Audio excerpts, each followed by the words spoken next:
Not too long ago, we watched the New England Patriots lose in the Super Bowl to the Seattle Seahawks.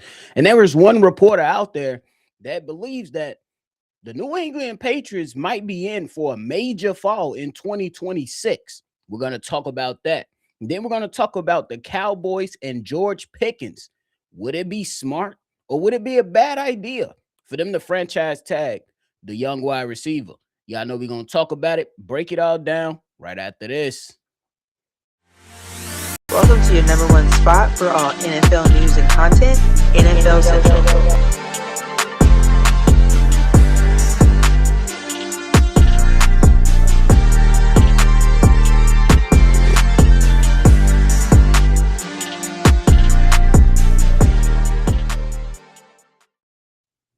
What's going on, NFL fans? Welcome back into another episode of NFL Central, your number one spot for everything NFL. I'm your host here, Bobby, and I'm holding it down for today's daily episode. So if you're tuned in, make sure you go ahead and hit that like button and subscribe to the channel. Now, let's talk about the Patriots first. One can believe that they had a really successful season, and I quite honestly believe in that. Yes, they did lose in the Super Bowl. Yes, there could have been some questionable things over the playoffs that transpired for the team. But overall, after only having 4 wins last season and then making the Super Bowl in Drake May's second year with, not the first time head coach, but in his first season with the New England Patriots and Mike Vrabel, I got to chalk it up and say, that was a successful season. Obviously, they did not win the Super Bowl, but you got there and you exceeded all expectations because coming into this season, most people just wanted the New England Patriots just to become relevant again and potentially have a shot at making the playoffs. But these guys went above and beyond and did way more than that. So you got to give them a lot of credit in that regard. But there's a reporter out there from CBS Sports by the name of Garrett Podell. I hope I'm saying it right, or Podell. Hope I'm saying it right. Don't mean to butcher it. But anyway, there's a full article of a list of teams that he has that could potentially have a major fall. Some of those teams include the Chicago Bears, the Pittsburgh Steelers, the Philadelphia Eagles. And what really was surprising to me was the mentioning of the New England Patriots. And to be quite honest with you, I was a bit surprised that he's saying that, hey, they had one of the weaker schedules throughout the season. They ran into a lot of luck over the postseason.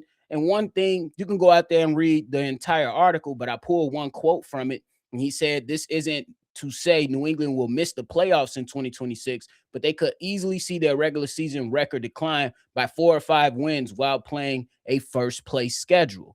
And that does have some validity there when you talk about the New England Patriots and how the schedule was easy, how they ran into a couple hurt teams throughout the playoffs, and how they really got exposed in the Super Bowl with some of the issues that was kind of, present throughout the regular season, but with them facing the lesser teams, they were able to go out there and capitalize on those wins that they accumulated over the entire season. Me, I'm not one to go out there and ever apologize for winning games. You play who's on your schedule, and it's not my fault that when we were in the thick of things, that certain guys got hurt or certain guys weren't available before we played them per se.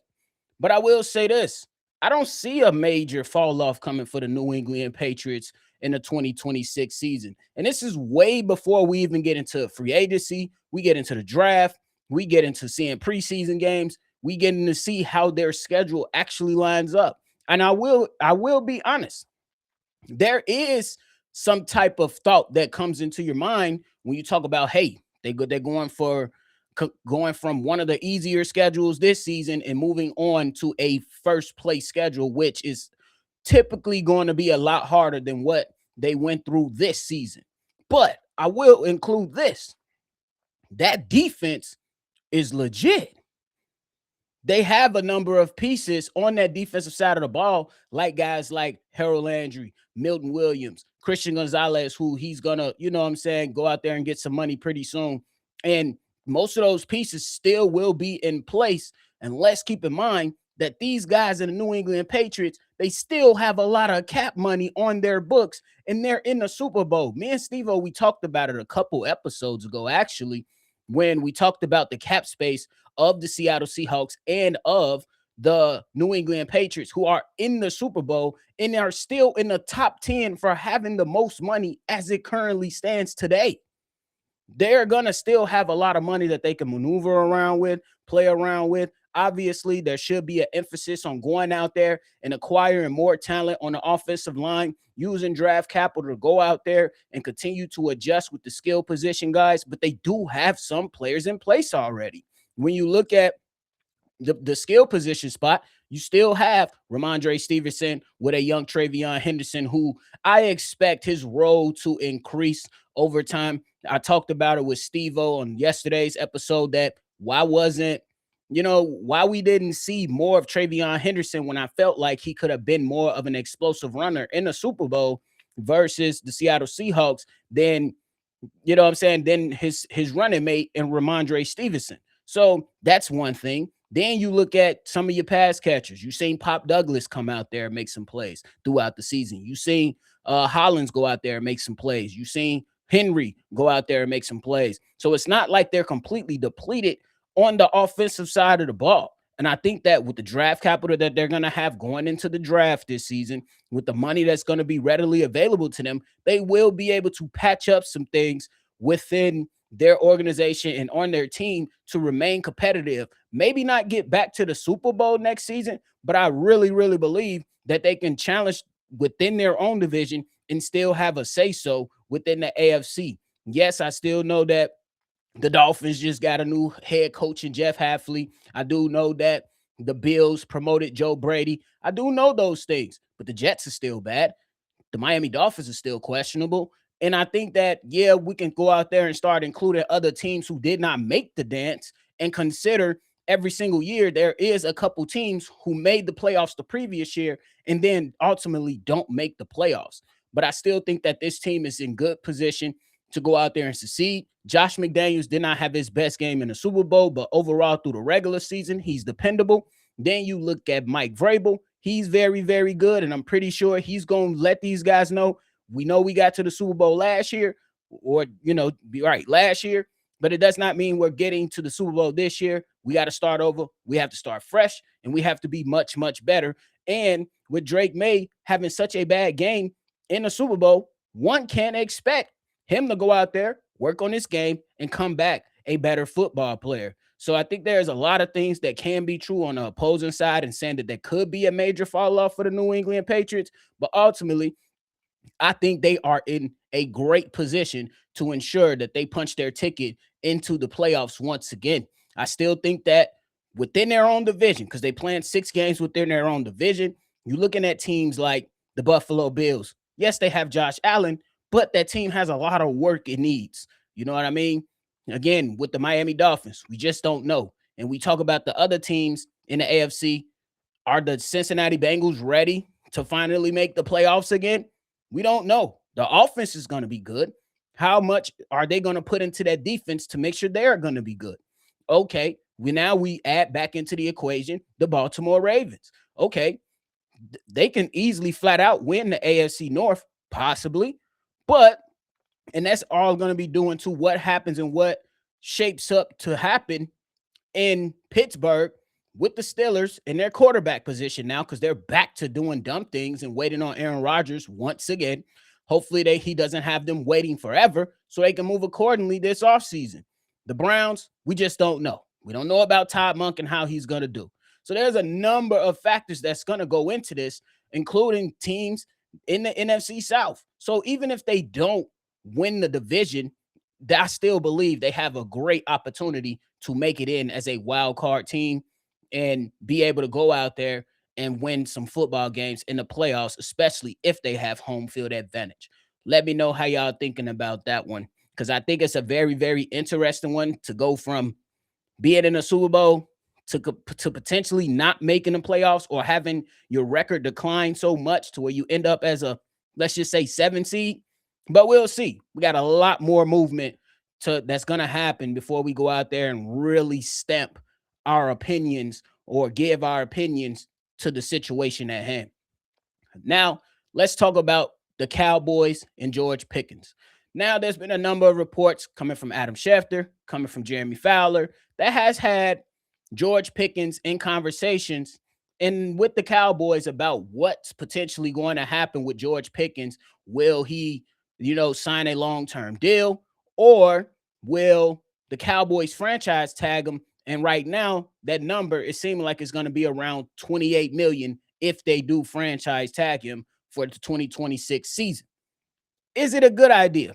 Here's what I say. You keep a talented player like that. Obviously, you want to keep him, but there are some things you should consider when it comes to locking up long-term money and spending a lot of money on two wide receivers. It comes at a price. You can't fill the defense out how you want to. You can't go out there and fill out other positions of need like you want to if you go out there and throw a ton of money at two wide receivers and a quarterback. And right now, as it currently stands, if I remember correctly, Dak Prescott is still the highest paid quarterback in the league. So you're going to chunk out that money to Dak, chunk out some money to CeeDee Lamb, and then that depletes what you have available so you can patch up a defense who was horrible last year. Yeah, they had some spots to where they competed well and did some good things, but there's a reason why they didn't make the playoffs, and that's not due to them being unable to score points. They couldn't stop anybody. Yes, you went out there and got Kenny Clark. Yes, you went out there and got Quinnen Williams, but you need more work on the defensive side of the ball, and that includes a lot of help in the linebackers and defensive backfield. Now, if you are the Cowboys, are you going to look at this situation and say, we can depend on some young players to go out there and tighten up the things in the back end? Okay, that's a risk in itself. You know what I mean? Because I look at the situation with the Cincinnati Bengals. You have Joe Burrow, T. Higgins, Jamar Chase. Not mad at it, to be honest with you, if it can be built correctly. If it can be built correctly. Because Joe Burrow has won 3 seasons in a row without making the playoffs. That's absurd. A lot of it has to do with him being injured, but a lot of it has to be because his defense is atrocious. So if you are the Dallas Cowboys, it could be a good thing to have this high-powered offense. But what did we just see in this year's playoffs? You need defense to win championships. Yes, you need a solid offense, a good offense to go out there and put up point totals. But what you need is a defense. Does not have to be crazy elite, but they have to be good. They have to be good. So that's the good part of the whole thing. The bad part is, and we throwing it in there as well, kind of alluded to it a little bit, you're going to go out there and you're going to give up some money to a player. I'm not saying that he quit on you towards the end of the season. I don't know. But I'm going to tell you what my ass saw. That if you franchise tag George Pickens, you're going to get a moody wide receiver who at the end of the season, this past season, looked like he wasn't engaged. I forget the team that he played for, but it was a few weeks prior to the end of the season. After the game, when CeeDee Lamb was not available, George Pickens was getting cooked by the national media because he didn't look like he was interested in playing the game. We know how NFL players feel about playing on the franchise tag. A lot of the times, they don't like it. So, you could potentially get some good out of franchise tagging them. But you got to think about the history and the behavior of George Pickens when making decisions like this. Because you could franchise tag him, still go out there and patch up some stuff, and potentially compete within the NFC East because there's still a bunch of questions with all teams in the NFC East. You have the Philadelphia Eagles, the O-line coach just retired.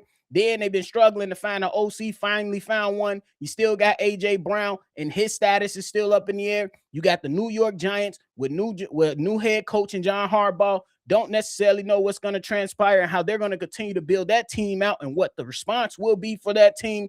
You have the Washington Commanders up in there with Jaden Daniels, who had a year of injury. Hopefully he can come back and be more healthier for the team, but the team is old. And on top of that, they gutted the entire staff of the head coach. So if you're the Dallas Cowboys, you have to be strategic about how you're going to operate. If it was me, I'm not franchise tagging George Pickens. We'll try to get a long-term deal that's feasible for me as the owner of the Dallas Cowboys, but we know Jerry gonna play this game. I would try to figure out a deal that makes sense for the organization to where you could still add pieces to that defense. If we can't come to terms, I let them walk. If the Cowboys cannot come to terms with George Pickens on a long-term deal, I'm not franchise tagging them. I'm letting them walk. That will be my decision. That's just me. I just mapped it out. I would not want George Pickens playing on a franchise tag and being moody in my locker room and on the football field. I would not sign up for that. I would not sign up for a deal that's absolutely crazy that depletes my money to where I can go out there and improve my defense so we can go out there and compete. Dak Prescott, when healthy, has showed that he can run that offense and they can score points. He's that good. I say that the Cowboys need to tread lightly.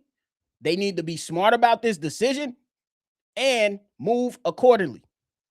You gotta be smart about this entire situation when it comes to George Pickens, because you know he is a moody guy. The same thing that was happening in Pittsburgh happened towards the end of the season last year in Dallas. If you're the Cowboys, you gotta move smart. That's what I would do. Let me know what you all would do. Would you franchise tag George Pickens? Yes or no? Will you try to go out there and sign him long term? Yes or no? Because my position is I would not franchise tag him. I will come to the table, try to get a long-term deal done. If we can't get it done, let him walk. Call me crazy. It's okay. I've been called worse. But hey, that is it for me today, y'all. I appreciate y'all for tuning in to another episode of NFL Central. Before you get up out of here, make sure you hit that like button and subscribe to the channel. I appreciate y'all. Make sure you always love football. Y'all already know. We're going to catch y'all on the next one for sure. Peace. This has been a presentation